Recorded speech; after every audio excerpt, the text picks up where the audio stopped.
샬롬, 이동춘 목사입니다. 오늘도 여러분의 삶이 주님의 평안으로 가득하시길 기원하며 하나님의 말씀을 나누겠습니다. 오늘 주시는 말씀은 마태복음 6장 9절에서부터 13절의 말씀입니다. 그러므로 너희는 이렇게 기도하라. 하늘에 계신 우리 아버지여, 이름이 거룩히 여김을 받으시오며 나라가 임하시오며 뜻이 하늘에서 이루어진 것 같이 땅에서도 이루어지이다. 오늘 우리에게 일용할 양식을 주시옵고 우리가 우리에게 죄 지은 죄를 사하여 준 것 같이 우리 죄를 사하여 주시옵고 우리를 시험에 들게 하지 마시옵고 다만 악에서 구하시옵소서. 나라와 권세와 영광이 아버지께 영원히 있사옵나이다. 아멘. 마태복음 6장 9절로부터 13절 말씀을 본문으로 예수님께서 가르치신 기도 네 번째 시간에 그러므로 이렇게 기도하라 라는 제목으로 말씀을 나누도록 하겠습니다. 점점 보기 힘든 전통놀이 중에 하나가 윷놀이입니다. 그래도 예전엔 명절이 되면 했던 놀이인데 요즘은 명절의 개념이 옅어져서 그런지 이 놀이도 사라지는 것 같습니다. 여하튼 윷놀이는 재미있는데 제법 다툼이 있는 놀이입니다. 지역에 따라 집안에 따라 윷놀이의 기출이 다르기 때문입니다. 그래서 놀이 중에 다툼이 나면 몰 좀 아는 사람이 나서서 규칙을 정리하지요. 그런데 몰 좀 아는 사람이 여러 때면 살짝 난장판이 됩니다. 귀여운 혈투 직전까지 갑니다. 그래서 아예 놀이 시작 전에 나름 완벽한 규칙을 만들어야 합니다. 그래야 시비가 없거나 줄기 때문입니다. 참으로 놀이가 즐겁기 위해서는 규칙이 필요합니다. 기도는 어떨까요? 기도에도 규칙이 필요할까요? 즐거운 기도를 위해 필요할까요? 그런데 기도는 자유롭게 하나님을 만나는 공간이 아닌가요? 물론 골방에 들어가 문을 닫고 기도해야 하는 규칙이 있지만 그 공간 안에서는 자유로울 수 있는 것 아닌가요? 이 질문들 중에 절반은 맞고 절반은 틀렸습니다. 기도를 언제든 어디서든 자유롭게 드릴 수 있는 것은 맞지만 자기 멋대로 기도하는 것은 아니기 때문입니다. 골방에 들어가 문을 닫고 기도하라는 것은 기도가 하나님과만 나누는 대화이기 때문이지 이기적 욕망을 위한 비밀 거래를 위해 골방을 내주신 것이 아니기 때문입니다. 그래서 외식 기도와 중언부언 기도를 질책하신 것입니다. 이렇게 제멋대로 드리는 기도, 이기적 욕망을 위해 드리는 기도인 외식 기도와 중언부언 기도가 교회에 더 이상 발붙이지 못하도록 주님께서 친히 가르치신 기도가 오늘 본문입니다. 오늘 본문은 이렇게 시작합니다. 그러므로 너희는 이렇게 기도하라. 우리는 본문이 그러므로라는 접속어로 시작하는 것을 주목해야 합니다. 이 접속어는 너희는 이렇게 기도하라는 말씀이 왜 나오게 되었는지를 설명해 주는 것이기 때문입니다. 그 이유는 앞에 있습니다.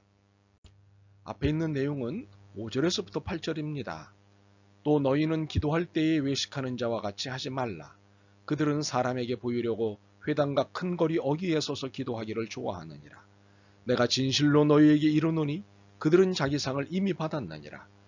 너는 기도할 때에 내 골방에 들어가 문을 닫고 은밀한 중에 계신 내 아버지께 기도하라. 은밀한 중에 보시는 내 아버지께서 갚으시리라.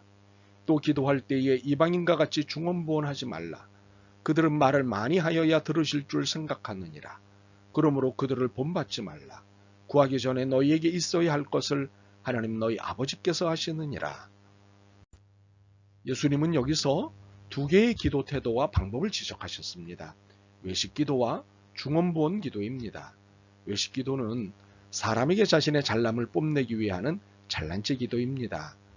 자신이 얼마나 잘난 사람인지에만 관심이 있습니다.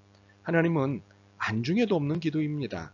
사실 이러한 태도를 기도라고 말하기에는 기도라는 말조차 아깝습니다. 이러한 기도는 회칠한 무덤과 같은 기도이기 때문입니다. 헛된 기도이고 죽은 기도입니다. 중언부언 기도는 아무 의미 없는 말로 하나님을 찾는 기도입니다. 빈말 기도입니다.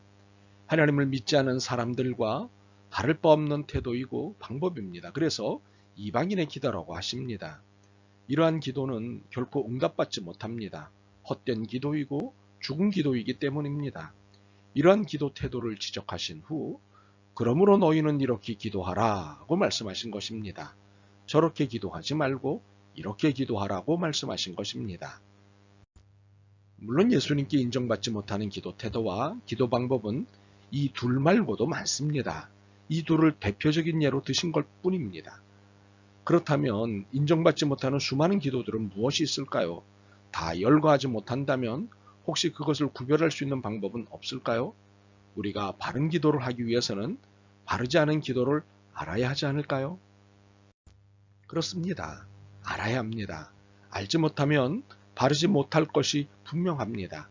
그러므로 주님께서 이렇게 기도하라고 가르치신 것입니다. 그러므로 주님의 기도, 즉 주님이 가르치신 기도를 바르게 배우면 어떤 기도를 드리지 말아야 하는지를 알게 됩니다. 그리고 어떤 기도를 드려야 신앙적인지를 알게 됩니다. 결국 바른 기도는 바른 신앙입니다. 그리고 바른 신앙은 바른 삶입니다. 이렇게 기도와 신앙과 삶은 하나입니다. 그렇게 예수님은 기도의 원칙을 가르치셨습니다. 반드시 이렇게 기도해야 함을 말씀하셨습니다. 그러므로 너희는 이렇게 기도하라. 그런데 혹시 오늘 본문이 지적하신 것처럼 외식기도나 중언부언 기도 같은 기도 태도를 가진 사람들만 배워야 하는 기도는 아닐까요? 문제 있는 사람만 고치면 되지 않겠습니까? 아닙니다. 이렇게 기도하라는 말씀은 모든 사람을 대상으로 주신 말씀입니다. 물론 그러므로라는 접속어가 앞에 상황을 끌고 온 것은 맞습니다. 하지만 누구라도 잘못된 기도를 할 수 있기에 모두를 대상으로 이렇게 기도하라고 하십니다. 그러므로 누구도 예외 없이 이렇게 기도하라를 배워야 합니다. 사실 기도에 익숙한 사람이 있습니다. 반면 기도가 부담스러운 사람도 있습니다.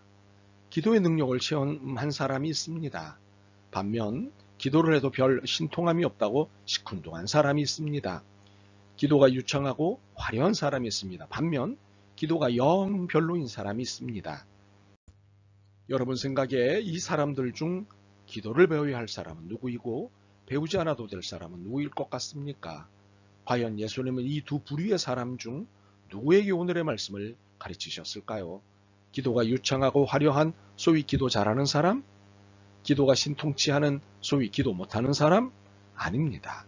예수님은 두 부류의 사람들을 포함해 모두에게 이 기도를 가르치셨습니다. 그러므로 너희는 이렇게 기도하라고 가르치신 기도는 우리 모두가 배워야 할 기도의 원칙 중의 원칙입니다. 다시 강조하건대 모두가 반드시 배워야 할 그리고 이렇게 기도해야 하는 기도의 대원칙입니다. 그러므로 가르치신 기도 원칙 그대로 기도하는 것이 바른 기도입니다. 그러므로 이렇게 기도하지 않는 기도는 인정받지 못하는 많은 기도들 가운데 하나가 됩니다. 그러므로 우리에게 그러므로 너희는 이렇게 기도하라는 기도의 대원칙이자 기도의 시금석입니다. 그러므로 주님이 가르치신 기도의 태도와 내용을 벗어나는 것은 불신앙입니다. 예외 없는 원칙은 없다는 말이 있지만 이 기도에는 통할 수 없습니다. 이 기도에는 그 어떤 상황도 변명도 통할 수 없습니다. 그 어떤 예외도 있을 수 없기 때문입니다. 상황이 이러하니 예외적으로 봐주십사 하는 기도, 상황이 어쩔 수 없으니 타협 좀 하게 해주십사 하는 기도 다 안 됩니다. 이러한 기도는 어떤 이유로도 응답하지 않으십니다. 누구의 기도라도 받지 않으십니다. 주님이 가르치신 기도는 기도의 대원칙이고 시금석입니다. 그러므로 상황을 읍소하고 예외를 간청하지 마시기 바랍니다. 다 소용없는 일입니다. 그러므로 주님께서 가르치신 기도대로 하십시오. 그러므로 너희는 이렇게 기도하라. 그렇다면 이 원칙과 시금석 앞에서의 방법은 하나입니다.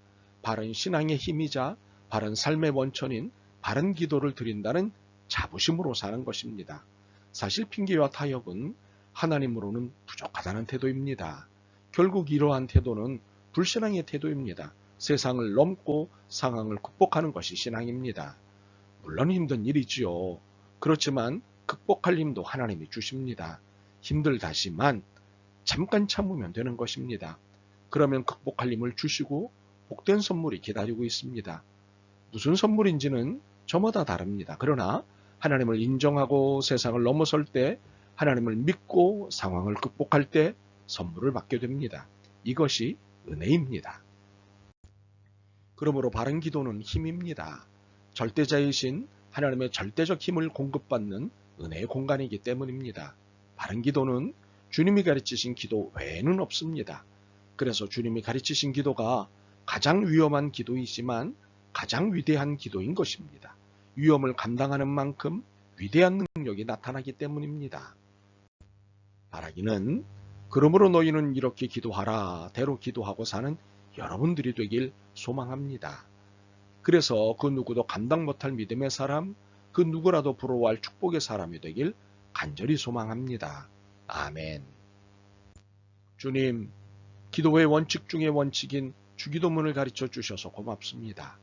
이제 바른 기도, 바른 신앙, 바른 삶을 살 수 있는 법을 주셨으니 이대로 살겠습니다. 주님만 찬양합니다. 예수 그리스도의 이름으로 기도드립니다. 아멘. 오늘도 여러분의 믿음과 삶을 응원합니다. 사랑합니다.